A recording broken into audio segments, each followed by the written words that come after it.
સુરેન્દ્રનગર જિલ્લામાં જળ તાંડવ શુક્રવાર અને શનિવારે વરસેલા ધોધમાર વરસાદથી સુરેન્દ્રનગર જિલ્લામાં જળ તાંડવ જિલ્લાના ગ્રામ્ય વિસ્તારોમાં વરસાદી અને નદીના પાણીથી જળ કરફ્યુ જેવો માહોલ સર્જાયો છે। પાટડી તાલુકાના રાજપર ગામમાં સર્જાયેલા જળતાંડવના આ ડ્રોન દ્રશ્યો જુઓ। ભારે વરસાદથી ગામના 80થી પણ વધુ મકાનોમાં વરસાદી પાણી ફરી વળ્યા છે, જેથી રહીશો ઘર છોડવા માટે મજબૂર બન્યા છે। ભારે વરસાદને લીધે રામદેવ જમુલ વિસ્તારમાં તો 5 જેટલા મકાનો ધરાશાયી પણ થઈ ગયા।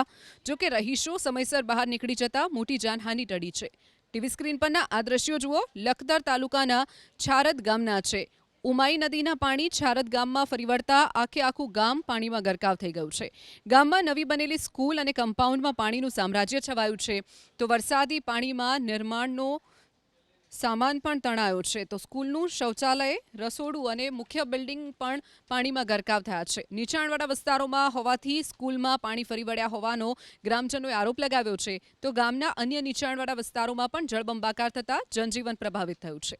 નીચાણવાળા વિસ્તારના કેટલાક મકાનોમાં પાણી ઘૂસી જતા ઘરવખરીને પણ નુકસાન થયું છે।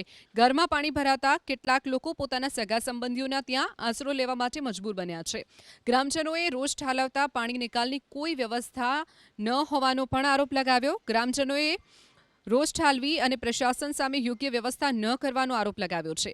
ગ્રામજનો બોલ્યા કે ગામની આસપાસ નાના નાળા બનાવવાથી પાણીનો નિકાલ થઈ શકતો નથી। સમસ્યા અંગે ઘણી રજૂઆત કરી છે, છતાં પણ સમસ્યાનો કાયમી ઉકેલ આવ્યો નથી। ભારે વરસાદથી છારદ અને ઓળક ગામ વચ્ચેનો જે ખેતરો છે તે પણ સ્વિમિંગ પુલમાં ફેરવાઈ ગયા છે।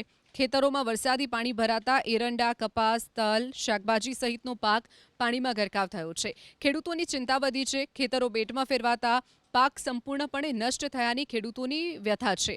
બિયારણ અને વાવણીના ખર્ચ પર પણ પાણી ફરી વળ્યા છે। ખેડૂતોએ સરકાર સમક્ષ સહાયની માંગ કરી।